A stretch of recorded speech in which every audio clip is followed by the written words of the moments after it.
غرض ہے کہ ان کا جو مشورہ طے ہوا وہ وہی آگ جلانے والا ہوا۔ مشورہ ان کا جس پر جا کر کے ان کی بات پکی ہوئی وہ یہی ہوئی کہ ایندھن اکٹھا کرو، آگ میں جلا دو۔ اور روایات میں تو کتنا کثرت سے آتا ہے، اور آپ نے بار بار سنا کہ 6 مہینے تک ایندھن اکٹھا ہوتا رہا، سرکاری سرپرستی میں ہوتا رہا، اور اس کے بعد اتنا بڑی آگ جلی کہ پرندہ اوپر سے نہیں گزر سکتا، دور دور تک اس کی آگ کی گرمی بندے کو قریب نہیں آنے دیتی۔ اور پھر منجنیق کے ذریعے سے ابراہیم علیہ السلام کو اس کے اندر بٹھا کے اور اس کے ساتھ جیسے جھولا دیتے ہیں یوں پھر رسیاں کاٹی گئیں تو یوں آگ میں ڈالا گیا۔ اس قسم کی روایات بھی ہیں، اگرچہ وہ اسرائیلی روایات ہیں لیکن بہرحال روایات تو ہیں، تاریخ تو یہ بتا رہی ہے۔ تو یہ سلوک کر رہی ہے قوم اس بندے کے ساتھ جو انتہائی مخلص ہے، انتہائی مخلص۔ اس سے بڑا مخلص کون ہوگا یار؟ ابراہیم علیہ السلام اللہ کا خلیل ہے، جس نے سب کچھ وارا ہے خدا کے نام کو، جو اللہ نے مانگا اس نے بغیر کسی کیلو کال ہیل و حجت کے پیش کر دیا۔ ماں باپ قربان کر دیے، وطن علاقہ قربان کر دیا، اپنے جسم و جان اولاد سب کچھ لگا دیا ابراہیم علیہ السلام نے۔ تو کتنی عجیب سی بات ہے کہ ایسے محسن، ایسے مخلص لوگوں کو بھی قوم نے معاف نہیں کیا، جب قوم اپنا رہنما شیطان کو بنا لیتی ہے، اپنی خواہشات کو بنا لیتی ہے، اپنی من چاہی پہ جب اتر آتی ہے تو پھر کوئی بھی، آج دیکھ لیں ایک بچہ بچی، کوئی عورت مرد فیصلہ کر لیتے ہیں من مانی کا، تو اس کے مقابلے میں ماں باپ کی عزت جاتی ہے، خاندان کی ناک کٹتی ہے، اپنا رسم و رواج، اپنا طور طریقہ، تہذیب، تمدن، کلچر سب کچھ برباد ہوتا ہے۔ کوئی نہیں، بس نفس میں خواہش پیدا ہو گئی، ہم نے وہ کرنی ہے۔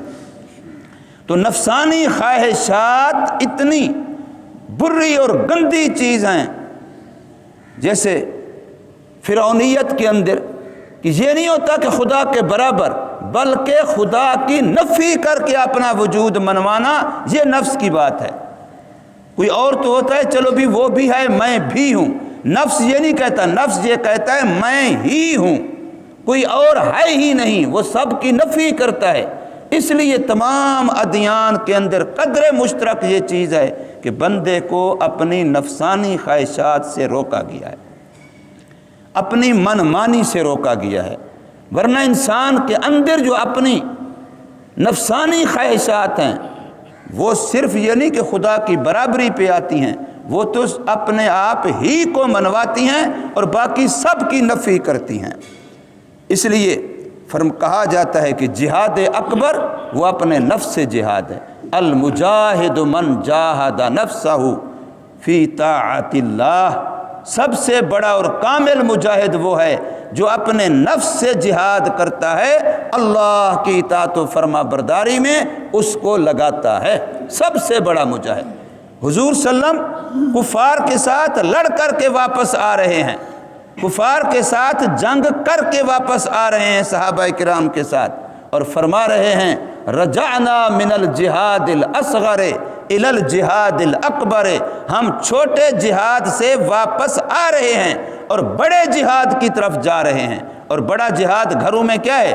اپنے نفس کے ساتھ جہاد ہے، اپنی من چاہی کے ساتھ جہاد ہے۔ تو اس لیے قوم نے جو مشورہ کیا ابراہیم علیہ السلام کی اس ساری تقریر اور بیان کے سامنے، اس کے مد نظر رکھتے ہوئے اس کی روشنی میں فرمایا فما کان جواب قومہ، بس نہیں تھا کوئی جواب حضرت ابراہیم علیہ السلام کی قوم کا الا ان قالوا، مگر یہ کہ کہا انہوں نے اقتلوہ، اس کو قتل کر دو، اقتلوہ، اس کو قتل کر دو۔ یوسف علیہ السلام کے بھائی آج بھی ان کی مذمت کی جاتی ہے۔ وہ جی 14ویں صدی کے بھیڑیے نے بھی کہا تھا یا اللہ مجھے برادران یوسف میں سے نہ بنانا، اتنی مذمت کی جاتی ہے ان کی، لیکن انہوں نے بھی بھائی کو کنویں میں ڈالا، قتل نہیں کیا۔ انہوں نے بھائی کو کنویں میں ڈالا، قتل نہیں کیا۔ انہوں نے قتل کی بات پہلے نمبر پہ، پھر اس پر بھی اکتفا نہیں کی، فرمایا او حرقوہ، یا اس کو جلا دو، اور اسی پر ان کا مشورہ طے ہوا۔ اس لیے قرآن اگلے لفظ میں کہتا ہے فَأَنْجَاهُ اللَّهُ مِنَ النَّارِ، اللہ نے ابراہیم علیہ السلام کو بچا لیا، نجات بخشی ان کی جلائی ہوئی آگ سے۔ اور اس سے یہ بھی پتہ چلا کہ آگ ہو یا پانی، چھری ہو یا زہر، کوئی بھی چیز اپنے اثر دکھانے میں اللہ کی محتاج ہے۔ انہوں نے تو بڑی آگ تیار کی، لیکن اس آگ نے ابراہیم علیہ السلام کا ایک بال بھی نہیں جلایا، اور جلانا تو دور کی بات، رب کائنات فرماتے ہیں یا نار کونی بردم و سلاما علی ابراہیم، ابراہیم علیہ السلام کو گرمی اور دھواں بھی نہ لگے۔ اور بعد میں جب پوچھا کہ ابراہیم علیہ السلام سے کہ آپ کی زندگی کے سب سے اچھے دن، فرمایا وہی جو آگ کے اندر گزرے تھے۔ ایک تو اس وجہ سے اچھے کہ وہ خالصتاً اللہ کے حوالے تھے، وہاں ظاہری دنیاوی اسباب کا سلسلہ بالکل منقطع تھا، براہ راست اللہ تبارک و تعالیٰ کی طرف سے غذا بھی مل رہی تھی، ہوا بھی مل رہی تھی، زندگی بھی مل رہی تھی، آرام زندگی بھی مل رہا تھا، اور ساری تکلیفوں سے بچنا سب کچھ ڈائریکٹ بغیر کسی ظاہری اسباب کے اللہ کی طرف سے تھا۔ تو فرمایا فَأَنْجَاهُ اللَّهُ مِنَ النَّارِ، پس بچا لیا ابراہیم علیہ السلام کو اللہ نے آگ سے۔ بے شک اس میں البتہ قدرت کی نشانیاں ہیں ایسے لوگوں کے لیے جو ایمان رکھتے ہیں۔ اس سے اللہ کی قدرت سمجھ آتی ہے، اللہ کی طاقت سمجھ آتی ہے، اللہ کے حکموں کی ہر چیز پابند ہے، ہر چیز پر رب کائنات کا حکم چلتا ہے، یہ سمجھ آتا ہے۔ اور آگ ہو یا پانی، کوئی بھی چیز اپنا اثر دکھانے میں، اپنے سبب بننے میں، آگ جلانے کا سبب بنے، پانی ڈبونے کا سبب بنے، چھری کاٹنے کا سبب بنے، زہر ہلاک کرنے کا سبب بنے، ان سب میں یہ اسباب اپنی تاثیر کے اندر مؤثر حقیقی، مسبب حقیقی اللہ تبارک و تعالیٰ کے محتاج ہیں۔ یہ بات یہاں سے سمجھ آتی ہے کہ ہوتا وہی ہے جو میرا اللہ چاہتا ہے۔ فرمایا ابراہیم علیہ السلام پہلے بھی واعظ و نصیحت کرتے رہے، اور جب آگ کے چیغے سے اللہ نے ان کو نجات بخشی، اس کے بعد جو انہوں نے قوم کو تقریر کی، فرمایا وقال، حضرت ابراہیم علیہ السلام نے ارشاد فرمایا انما اتخذتم من دون اللہ اوثانا، سوا اس کے نہیں بنا رکھے ہیں تم نے اللہ کے سوا اور معبود، خدا کو چھوڑ کے تم نے اور بتوں کو معبود بنا رکھا ہے اللہ کے بندے۔ اور یہ جو تم کر رہے ہو، یہ عجیب جملہ ہے، مودۃ بینکم فی الحیات الدنیا، از روئے آپس کی محبت کے دنیا کی زندگی میں۔ یہ بڑا عجیب جملہ ہے۔ آج بھی میں ایک طرف جا رہا ہوں، اگرچہ غلطی کی طرف جا رہا ہوں، اب میرے جو یار دوست ہیں، میری جو قوم برادری کنبہ قبیلہ ہے، وہ بھی میرے ساتھ جا رہے ہیں۔ کیوں جی؟ وہ جو جا رہا ہے۔ اب جتنے لوگ عموماً آپ دیکھ لیں، دوستوں میں سے، ملنے جلنے والوں میں سے ایک بندہ بھٹکتا ہے تو وہ 10 اور کو بھی ساتھ بھٹکا دیتا ہے۔